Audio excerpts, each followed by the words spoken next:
지난 8월 12일 제가 그렇게나 기대하고 보고 싶어 했던 오케이 마담이 개봉했습니다. 솔직히 말씀드리면 재미를 기대한 것이 아니라 예고편에서부터 느껴지는 불길한 느낌을 직접 확인해보고 싶어서 기다렸습니다.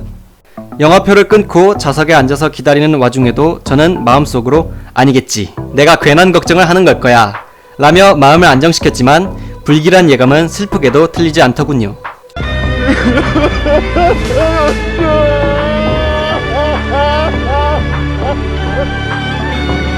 오케이 마담은 앞서 개봉한 반도, 강철비2, 다만 악에서 구하소서와 다르게 코미디 액션을 장르로 하여 차별화를 꾀했지만 정작 영화는 코미디 액션에서 코미디를 못하고 개연성도 날려버린 반쪽도 못 채운 작품으로 나오고 말았습니다.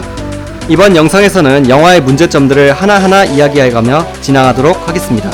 이 영상에는 스포일러가 포함되어 있으니 시청에 주의하시기 바랍니다. 영화는 하회의 한 시설을 습격하는 두 북한 공작원의 액션으로 시작합니다. 배우 이선빈과 이상윤이죠. 일단 영화를 보실 분들은 다른 부분은 다 못 보시더라도 초반부 액션씬은 꼭 보시길 추천합니다.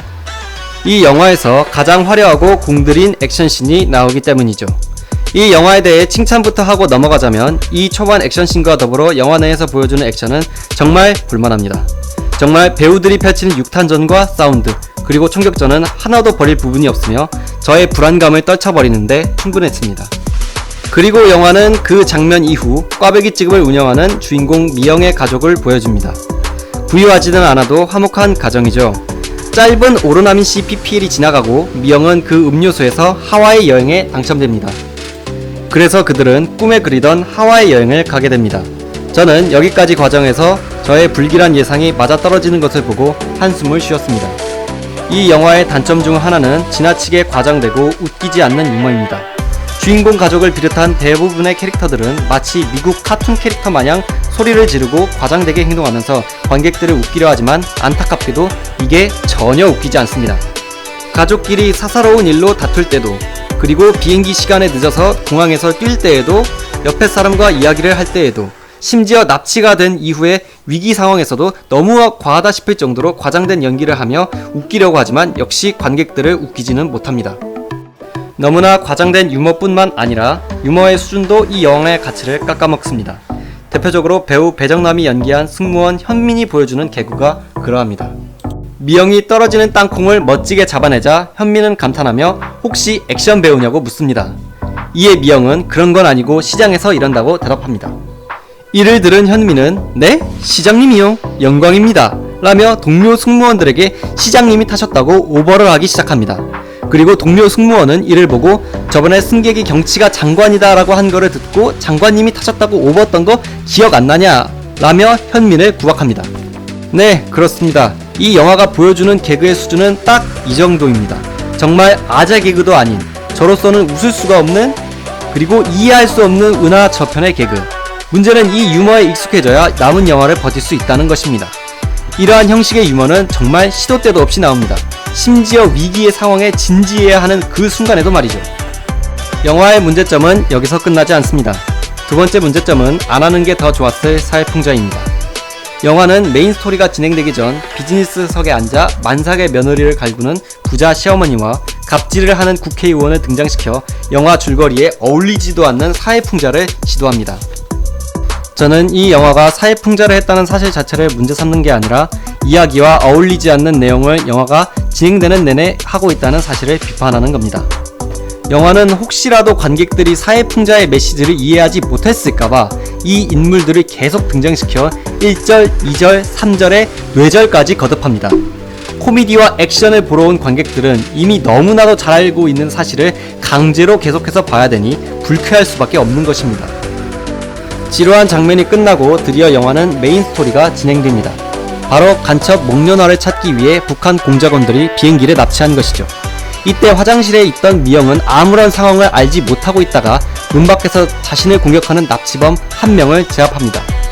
미영의 본격적인 액션이 시작됨을 알리는 장면이고, 또한 이 영화의 새로운 문제점이 드러나는 장면입니다. 세 번째 문제점은 무너진 개연성입니다. 일단 미영이 화장실에서 밖의 상황을 조금도 몰랐다는 게 말이 안 됩니다. 비행기 화장실 문은 완전 방음이 아닙니다. 밖에서 나는 소리를 충분히 들을 수 있습니다.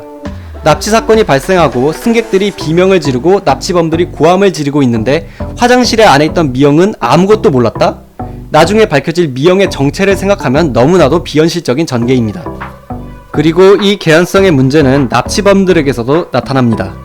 배우 김규백이 연기한 간첩은 어째서 간첩으로 뽑힌 건지 궁금한 캐릭터입니다. 아무리 코미디 영화를 감안하더라도 너무 어리버리하고 무능력합니다. 남은 승객이 없나 수색하던 도중 한 방에 갇히게 되는데 영화가 끝날 때까지 여기서 나오지를 못합니다. 문에 대고 소리를 질러서 동료들을 부르지도 않고 몇 분 전까지만 해도 잘 쓰고 있었던 통신기기를 쓰지도 않습니다. 소리를 질러도 동료들이 못 들으면 그 기계로 문자를 보내서 도움을 요청하면 되는 거 아닌가요? 게다가 다른 간첩들도 이상하기는 마찬가지입니다. 자기 동료가 한 명이 사라졌는데 영화가 끝날 때까지 찾지를 않습니다. 심지어 어디 있냐고 물어보지도 않죠. 이 외에도 개연성의 파괴는 계속되지만 이 이상을 설명하면 스포일러가 너무 과해지기 때문에 이쯤에서 넘어가겠습니다. 다시 주인공 미영을 봅시다. 본격적인 액션이 시작되면서 영화는 관객들에게 반전을 선사합니다. 아니, 정확히 말하면 반전이자 낚시입니다. 그리고 이것은 이 영화의 네 번째 문제점이죠. 관객들을 낚은 것입니다. 비행기 납치 사건을 전달받은 국정원에 의해 반전이 드러납니다. 사실 이 납치범들이 찾는 목련화라는 여자는 미영이었다는 반전입니다. 10년 전 작전 도중에 도망가서 자취를 감춘 목련화는 성형수술로 이선빈의 얼굴에서 엄정화의 얼굴로 바꾸고 미영이라는 이름으로 가정을 꾸리며 살았다는 게 이 영화의 반전입니다. 네, 반전의 내용이 너무 어이없다거나 말이 안 되는 내용은 아닙니다. 문제는 이거죠. 그럼 이선빈이 연기한 이 여자는 누구냐는 겁니다. 이 여자의 정체는 그냥 목련화라는 여자와 우연히, 그리고 완전히 얼굴이 똑같은, 그리고 아무런 관계도 없는 평범한 연예인이라는 게 이 영화의 설명입니다. 이건 아무리 생각해도 관객들을 낚은 게 맞습니다. 배우 이선빈을 포스터와 출연자 명단에 메인 캐릭터 마냥 올려놓고 예고편에서도 뭔가 있을 것처럼 연출해놓고 영화 속에서는 그냥 엑스트라나 다름없이 별다른 역할도 없는 캐릭터로 만들어버린 겁니다. 이걸 보고 저는 영화 독전의 사례를 떠올렸습니다. 배우 김성령이 연기한 오연옥이라는 캐릭터를 예고편과 포스터에서 메인 캐릭터처럼 올려놓고 정작 영화에서는 나온지 얼마 되지도 않아 설렁탕을 먹고 사망하는 그 장면 말입니다. 이선빈의 캐릭터와 김성령의 캐릭터는 사망 여부만 제외하면 거의 똑같습니다. 낚시에 이용됐다는 점, 그리고 영화에서 별다른 비중을 차지하지 못했다는 점이 그러합니다. 이럴 거면 그냥 카메오로 출연하는 게 더 나았을 겁니다. 영화는 이에 그치지 않고 한숨이 절로 나오는 전개를 이어갑니다. 미영과 남편 석화는 결국 납치범들에게 제압당해 방에 갇히게 됩니다. 그리고 거기서 끝이 아니라 납치범들의 사이에서 반란이 일어나죠. 배우 유아준이 연기한 간첩 2인자는 반란을 일으켜 대장인 철승을 미영과 석환이 갇힌 방에 가둬버립니다. 그리고 여기서부터 영화는 악역이었던 철승을 선역으로 순식간에 바꿔버립니다. 사실 철승이 비행기를 납치까지 해가면서 이런 짓을 벌인 이유는 미영을 살리기 위해서였다고 말하고, 미영과 철승은 몇 마디 나누자마자 순식간에 같은 팀이 되어서 비행기를 구하려 합니다. 세상에, 캐릭터의 설정이 무슨 부침개도 아니고 이렇게 순식간에 뒤집히는지 모르겠습니다. 게다가 진짜 가관인 것은 모든 일이 해결되고 나서 철승과 미영이 헤어질 때입니다. 철승과 미영이 나누는 대사만 보면 철승이 비행기를 납치한 범죄자라는 사실을 영화가 잊고 있는 것 같습니다. 비록 철승이 마지막에 주인공들을 도와 사건을 해결한 것은 맞지만 기본적으로 비행기 납치를 계획하고 지휘했고 총으로 승객들을 위협하고 폭력을 휘두른 건 엄연한 사실입니다. 그리고 무엇보다도 철승은 북한에서 내려온 간첩이죠. 영화는 이 모든 사실을 관객들이 잊었다고 생각했는지 철승에게 통일되면 봅시다 라는 얼척없는 대사를 주고 마치 착한 놈인 양 포장한 후 대충 해피엔딩을 맞고 아름다운 이별을 연출합니다. 거기에 또 어이없는 사실은 정작 이 범죄를 지휘한 대장 철승을 제외한 나머지의 간첩들은 모두 잡힌다는 겁니다. 이게 무슨 소리야? 이제 영상을 마무리 짓겠습니다. 영화 오케이 마담은 코미디 액션 영화이면서 코미디가 없고 개연성도 없고 마지막엔 어이도 없는 절반도 채우지 못한 영화입니다.